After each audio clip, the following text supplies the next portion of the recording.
So hello and welcome to another video. My name is Dr. Lask. I'm a consultant radiologist, and wow, we had another influx of people to the channel, so very grateful for all of that. Thank you so much. This video is actually to try and help those of you that are actually reporting radiology, who may interact with radiology on some level. What we're going to do is go through Bowel and what can actually feel like going through a game of snakes and ladders. Now, for those of you that haven't played snakes and ladders, it looks a little bit like this. And snakes and ladders is one of those games where you get into the end, and suddenly you get swallowed up by a snake and you're going right to the very beginning. And for those of you that do report Bowel, you know exactly what I'm talking about. You'll be following the Bowel, and then boom, you're back at the beginning. You have no idea how you got there, and you're gonna have to start all over again. It's the most heart-sinking thing that can happen when you're on a busy on-call and you're just trying to figure out what on earth is actually happening with that patient. So what we're going to do here is go straight to the open review mode, and this particular patient looks like they've got a CT-KUB. CT-KUB is a non-contrast study looking for renal calculi, and in this particular situation you can tell it's a CT-KUB because you've got this table that is over here, and you can see that the patient is actually sitting facing the table itself. So this is a CT-KUB. You're looking for renal calculi. Now what we need to do is use this platform to rotate this image. So you can click on rotate and rotate it around so we can actually see what this is actually showing. And if we come right to the top, and if you do find that the images are being a little bit slow, then don't worry, just click on this little cloud button and that should get it downloaded for you. And once that little red thing goes right across the front, that's when it's downloaded and you'll be able to have a slightly smoother experience of going through the images. So let's go straight from the top. Now first of all, we can see that this is a non-contrast study. There's no contrast sitting within the aorta, and as you scroll through, yep, you can actually see there's not very much in the way of the normal structures that you'll be able to see on a contrast image. But this is not a contrast image. Remember, we're looking for calculi. So first of all, let's go from the very top, and from what I remember, this is right iliac fossa pain or right-sided pain, right colicky pain, and therefore this patient ended up getting the scan because someone somewhere along the line thought that this could be a renal calculus. So from the top we can see some of the structures that we have hopefully become accustomed to. That is a liver, that is a gallbladder, sitting over here is the pancreas, and over here is the spleen. So we're thinking renal calculi, so let's just go straight for it. We can see that this is the kidney on this side, and as you scroll through, some of you may have spotted that there is a little bit of haziness, a little bit of hairiness around that kidney. Now as you get older, that can actually be normal. Some kidneys just have a bit of a sweaty appearance to it, so there's not always something to be worried about. But when you look on the right side, there's a bit of an absence of a kidney here. I mean, where is it? You kind of scroll up and down and this kidney really isn't anywhere to be found.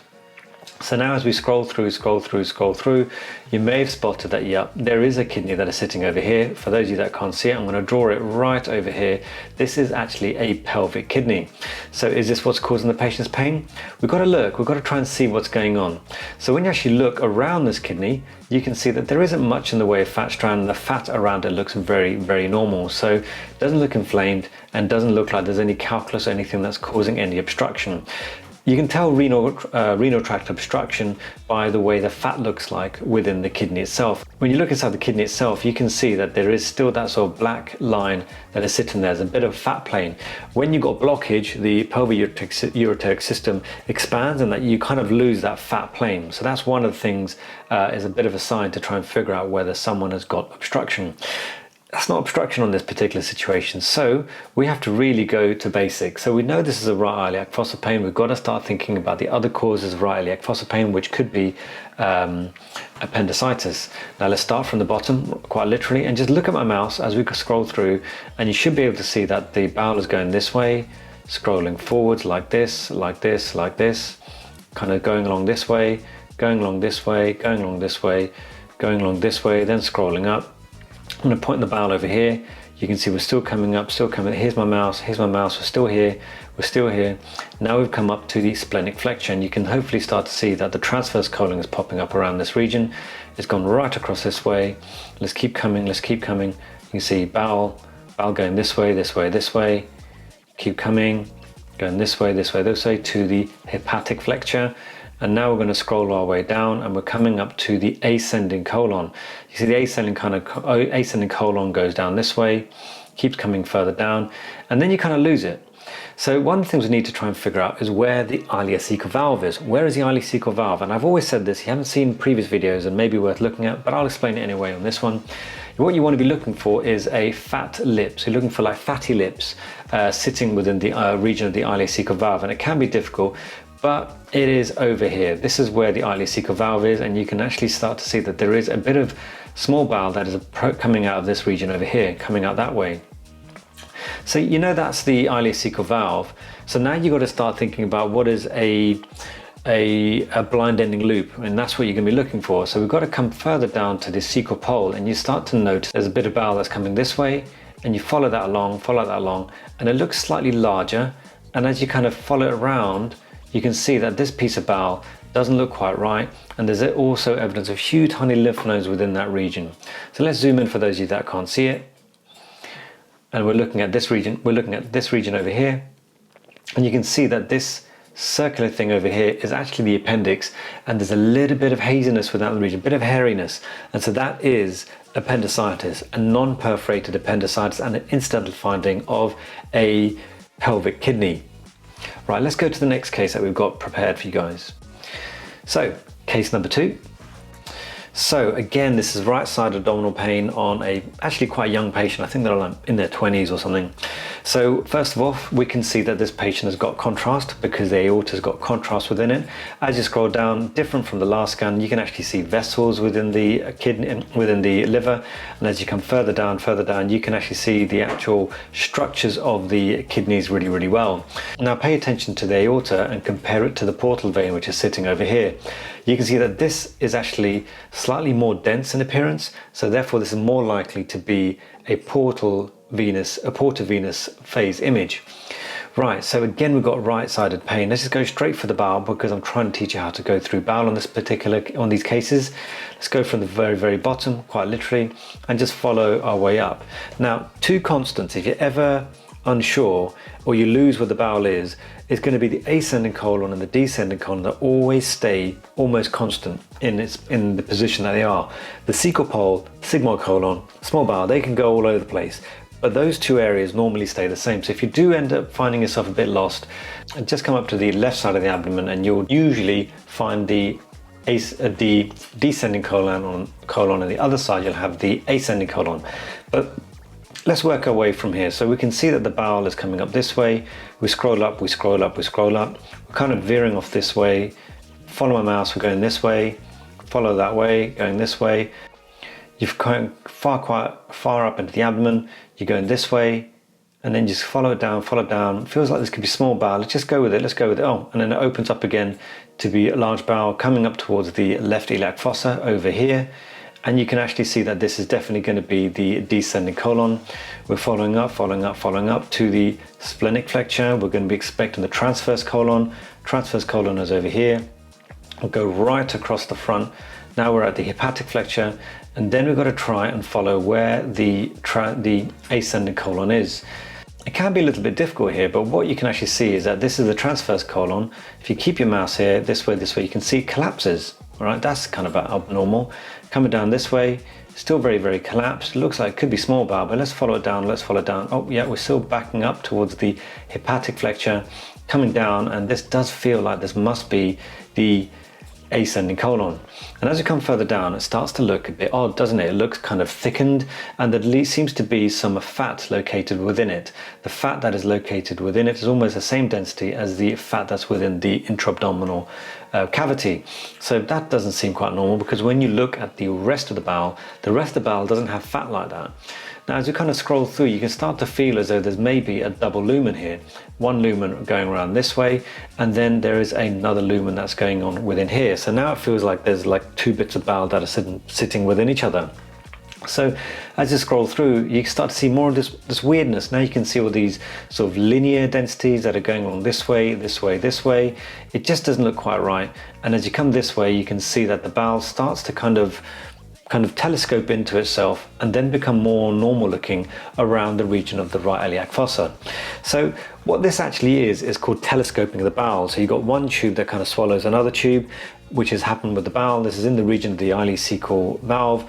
Very, very commonplace to happen in a young patient, but we still need to look for the possible causes of something like this in a young patient. It can be lymph nodes, it can be an underlying lesion. Usually in older patients, this is going to be a malignancy.